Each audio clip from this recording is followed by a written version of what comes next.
son chemin pour aller maudire Israël, quelque chose s'était passé là.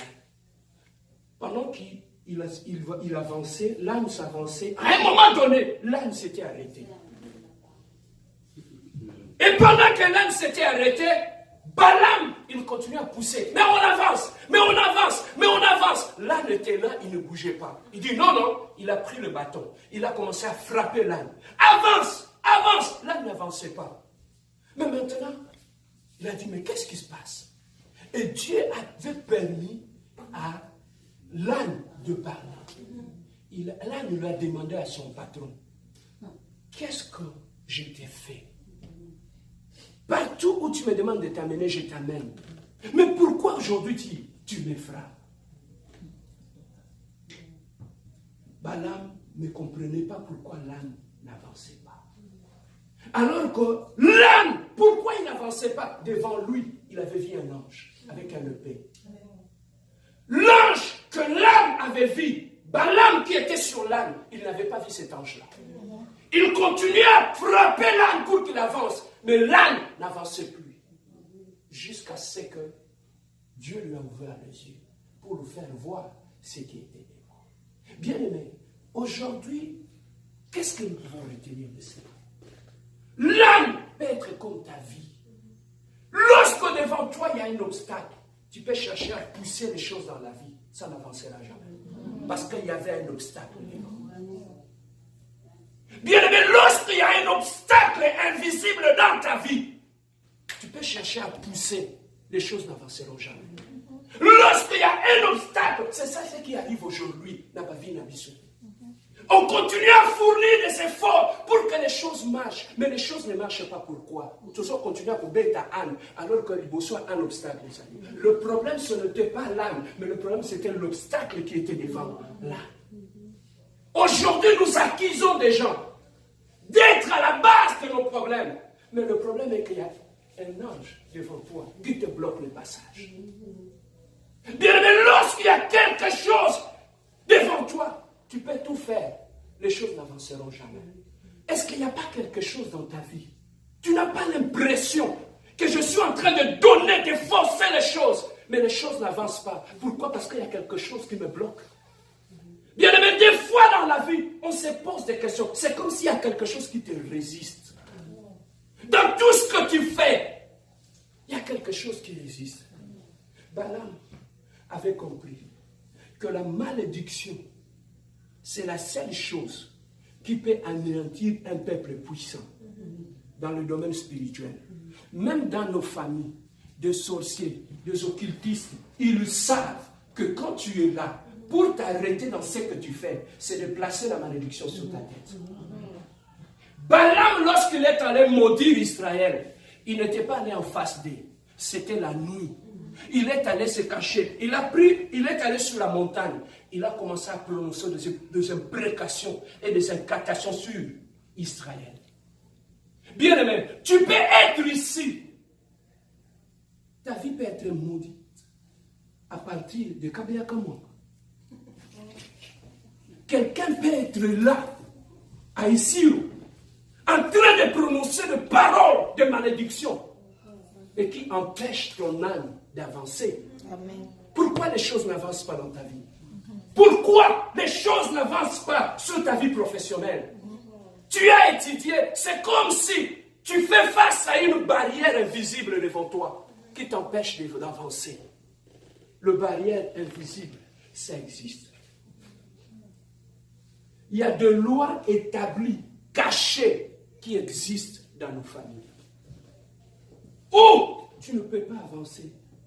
Il y a des lois, des malédictions qui peuvent être là, te bloquer et t'empêcher d'avancer.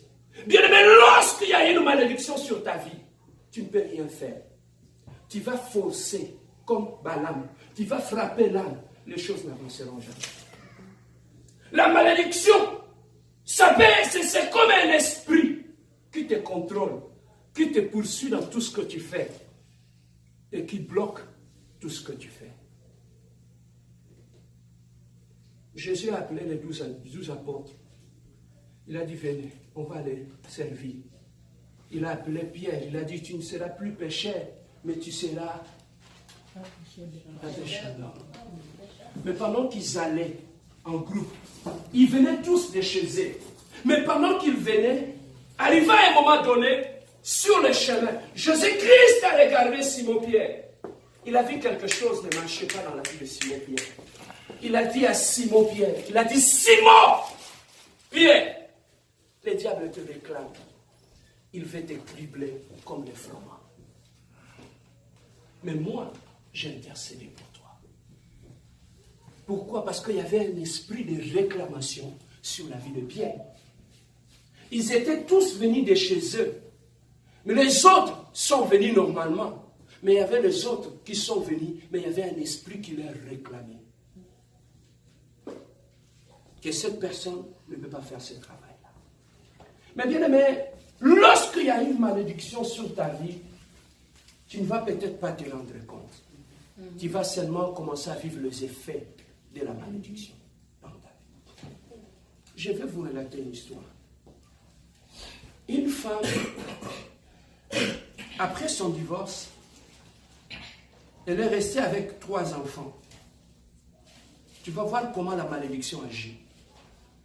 Après ces 3 enfants, elle a commencé à vendre au marché. Les enfants allaient à l'école, la vie allait normalement bien. Elle prenait soin de ses enfants. Jusqu'à ce qu'un bon jour, un monsieur est venu, il lui a demandé la main. La femme qui était divorcée, elle a dit, j'accepte, je vais me marier avec toi. La femme est allée vivre avec ce monsieur. Pour la femme, elle a commencé à glorifier le Seigneur. J'ai eu un autre mariage. Après avoir perdu un autre, j'ai maintenant une vie. Et le mari qui avait épousé cette femme-là, elle faisait son business. Il a dit, ok, comme mon business est prospère maintenant, je vais me marier, refaire ma vie avec une autre femme. Il a pris cette femme-là qui est venue avec les enfants dans sa maison. Lui, il était devenu comme leur père. Tout allait très bien dans la maison. Tout marchait bien dans la maison. Mais écoutez, un jour, le fils cadet de cette femme, elle partait à l'école.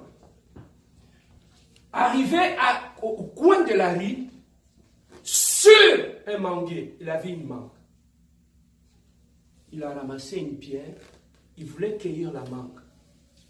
Il a pris la pierre, il a lancé sur la mangue. En lançant la pierre sur la mangue, la pierre a loupé la mangue, la pierre est allée tomber sur une voiture Mercedes qui était parquée sous cet arbre-là qu'on venait à peine d'acheter. Sous le pare-brise, boum!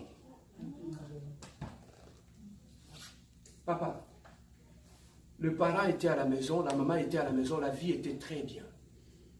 Les gens qui étaient là, ils ont pris l'enfant. Où sont ses parents? Ils habitent là. Ils sont allés à la maison là où la pauvre femme était.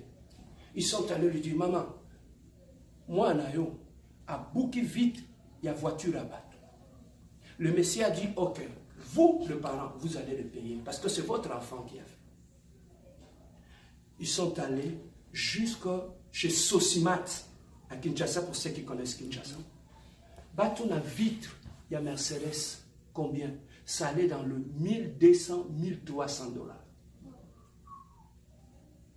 Alors, le monsieur qui avait épousé cette femme avec ses enfants, son chiffre d'affaires, qu'il a commencé à faire les affaires, c'était 500 $. Maintenant, chez Sosimat, comme il ne pouvait pas acheter cela, le monsieur a dit, ok, je vis votre pauvreté, on va arranger, on va les trouver dans la cité qui peut nous vendre. Ils sont allés le trouver à 700 $. Le monsieur a pris tout ce qu'il avait comme chiffre d'affaires. Il a donné au monsieur. Ils sont allés changer le vitre avant de l'auto.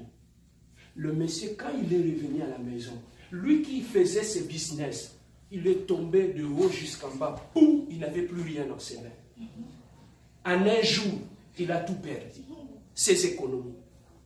Et alors, lui, il a dit non. Je ne peux pas continuer comme ça. Maman, et ils sont partis. Le monsieur est resté seul. Et la femme avec ses enfants, comme elle n'avait pas où habiter, qu'est-ce qu'elle a fait? Elle est rentrée jusque dans le bas Congo là-bas. elle a commencé à faire les champs et à l'habiter dans une sorte de case. Voilà comment la malédiction peut te poursuivre dans la vie et te remettre jusqu'à la case de départ.